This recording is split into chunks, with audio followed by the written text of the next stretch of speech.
నిజంగా బాపు బొమ్మ అనగానే వాళ్ళు ఎంత అందంగా ఉంటారు అంటే అక్కడ చిలిపిదనం కనిపిస్తుంది, కొంటెదనం కనిపిస్తుంది, ఆత్మాభిమానం కనిపిస్తుంది, క్యూట్నెస్ అనేది ఉంటుంది. అమ్మాయిలో ఉండేటువంటి అన్ని లక్షణాలు ఉంటాయి, ఎక్కడ నేను తగ్గను. వినయము, విధేయత, అణుకువ, పొగరు, వగరు అన్ని ఉంటాయి. అండ్ కళ్ళలోనే తెలిసిపోతూ ఉంటుంది ఎవరు ఏంటి అనేదంతా కూడా. అట్ ద సేమ్ టైం అక్కడే వాళ్ళ మీద నిప్పులు కురిపించేయచ్చు, అక్కడే కన్నీళ్ళు వచ్చేస్తూ ఉంటాయి. యాక్చువల్గా తీసుకునేటువంటి కేర్ కూడా సపరేట్గా ఉంటుంది కదా మిగతా డైరెక్టర్స్కి బాపు గారికి తీసుకునేది కదా. నిజంగా నాట్ బాపు గారు అని విడదీయలేము. ఇది తల మొండెము ఎలా అంటారో బాపు రమణలు ఒకళ్ళ బాడీ అయితే ఒకళ్ళ హెడ్ అండి. సో వాళ్ళిద్దరిని విడదీయలేము. కానీ నిజంగా ఐ లవ్ దెమ్ అండి. ఎంత అంటే నాకు గుండెల నిండా ఎప్పుడు వాళ్ళంటే కృతజ్ఞత. బాపు గారిని చూస్తే నా నోరు మాట్లాడలేదు కానీ నా కళ్ళు మాట్లాడతాయి. ఏమీ స్వార్థం లేకుండా ఈరోజు చాలామంది లైక్ ఒక్కొక్కళ్ళ హీరోయిన్కి ఒక్కొక్కళ్ళు ఏమంటారు గాడ్ ఫాదర్ ఉన్నారు ఇండస్ట్రీలో. వాళ్ళలో కొంత స్వార్థం ఉంటుంది, అన్ని విధాల స్వార్థం ఉంటుంది. ఒకరికి శారీరకంగా స్వార్థం ఉండొచ్చు, లేకపోతే ఫైనాన్షియల్గా స్వార్థం ఉండొచ్చు. నిస్వార్థంగా ఎటువంటి ఒక తండ్రి బిడ్డల అనుబంధం ఎలానో అటువంటి అనుబంధంతో నాకు అవకాశం ఇచ్చిన వారు బాపు రమణల గారు.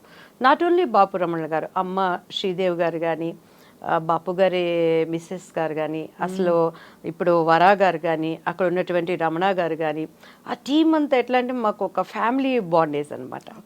అసలు సమ్మర్ వచ్చినప్పుడు ఇంటికి వెళ్ళామంటే చక్కగా కూర్చొని వాళ్ళతో కష్టాలు సుఖాలు మాట్లాడుకొని. అండ్ అమ్మ ఇప్పుడు తెనాల నుంచి ఊరగాయ పచ్చళ్ళండి. బాపు గారి కంటే అమ్మ సపరేట్గా పెట్టేవాళ్ళు, వెల్లుల్లిపాయలు అవన్నీ వేయకుండా మంచి ఆవ నూనె అవన్నీ వేసి. సో మాకు ఏ కష్టం వచ్చినా కూడా నేను మ్యారేజ్ అయిపోయి నేను మైసూర్ వెళ్ళిపోయినాక కూడా ఫ్యామిలీలో చిన్న చిన్న ప్రాబ్లమ్స్ వస్తే నాకు ఎందుకో ఒక తండ్రిలాగా ఆయనతో చెప్పుకోవాలని నాకు తెలియకుండానే ఉత్తరాలు రాసేసేదాన్ని బాపు గారికి. అప్పుడు ఇలాంటి మొబైల్ ఫోన్స్ లేవు కదా. వెళ్ళినప్పుడు సార్కి మా బాబు వాళ్ళ బర్త్డే అట్లా కళ్ళ నిండా నీళ్ళు వచ్చేది. మెల్లగా అలా చేతిలో కవర్ పెట్టేసి నమస్తే పెట్టి వచ్చేసేదాన్ని. ఎక్కువ మాట్లాడేవాళ్ళం కాదు కానీ తెలియని ఒక హృదయానికి ఉన్న కనెక్టివ్ అంటారు కదండి, అది నాకు సార్తో రమణ గారితో. అండ్ నేను యాక్చువల్లీ మిస్టర్ పెళ్ళం నేను చేయాల్సింది. మినిమం మ్యాక్సిమం ఎక్స్ట్రీమ్ వాళ్ళు కృషి చేశారు. అనౌన్స్ కూడా చేసినట్టున్నారు కదా.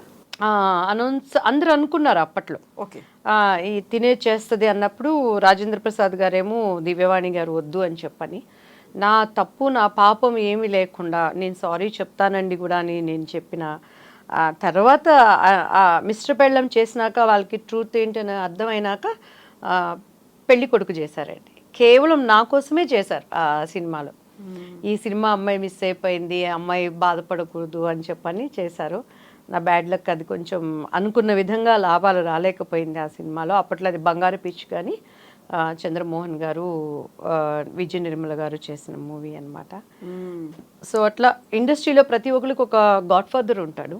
ఏ గాడ్ ఫాదర్ లేకుండా దేవాతి దేవుడే నాకు మార్గం చూపించేవాడిగా, లైక్ మా అమ్మగారు ఒక క్రమశిక్షణమైన మార్గంలో.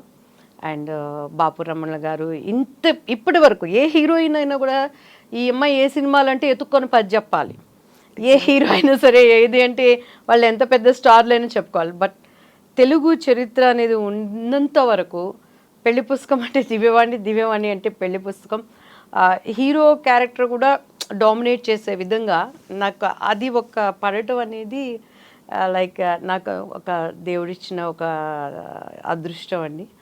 నేను ఎప్పుడు కూడాను అది బాపు రమణ గారికి నా జన్మాంతరం నేను రుణపడి ఉంటాను. అటువంటి గొప్ప వ్యక్తిత్వం కలిగినటువంటి వ్యక్తులు ఎంత చెప్పుకున్నా కూడా వాళ్ళ గురించి తక్కువేనండి. చాలా అరుదుగా కనిపిస్తారు. అసలు గర్వం అనేది ఉండదు, పొగడ్తలకి పడరు, నిస్వార్థమైన వాళ్ళు.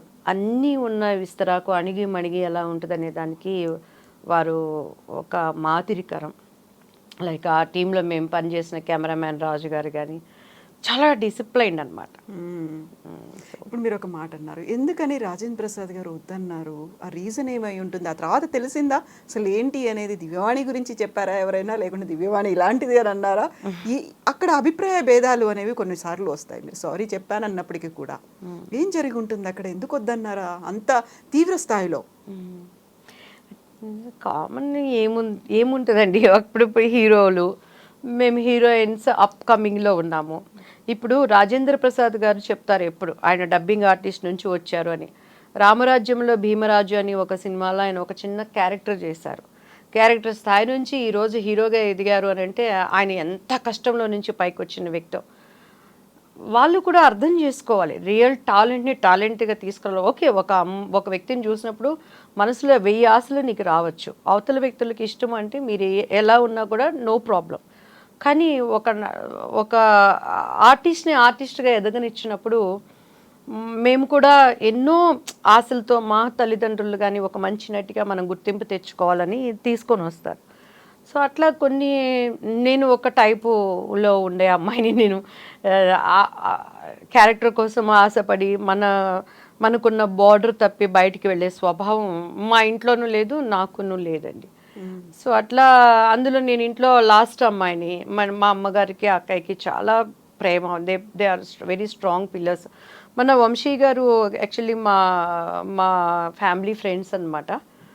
ప్రవీణ్ గారు వాళ్ళు, మేము ఒక మూవీ చేద్దామనే ఉద్దేశంతో మన పెద్ద వంశీ గారిని కలవటానికి వెళ్ళినప్పుడు ఆయన అదే చెప్పారు, అసలు ఈ అమ్మాయి ఎవరో మాకు తెలియదండి, ఈ అమ్మాయి ఏ రోజు ఒక సినిమా ఆఫీస్ గడప ఎక్కి దిగలేదు, వీళ్ళ అమ్మగారు తెలుసు, వీళ్ళ అక్కగారు తెలుసు కష్టపడిన వాళ్ళలో, కానీ ఈ అమ్మాయిని ఇప్పుడు అసలు బయటికి రాలేదు, సడన్గా బాపు గారు మూవీలో రావటం అని చెప్పని ఆ పెళ్లి పుస్తకం కొన్నటువంటి స్క్రిప్ట్ బుక్ మొత్తం వంశీ గారి దగ్గర ఉందండి. ఆయన అది చూపించగల నాకు కళ్ళెమ్మట అలా నీళ్ళు వచ్చేసినాయి. సార్ ఇది ఎప్పటికైనా నాకు ఇవ్వరా ప్లీజ్ అని. ఎందుకంటే అది స్టార్టింగ్ నుంచి కూడా శుభం కార్డు వరకు సినిమా మొత్తం ఆ బుక్లో బాపు గారి ఆర్ట్తో ఏదైతే మేము వర్క్ చేసామో అదంతా బైండ్తో ఉందండి.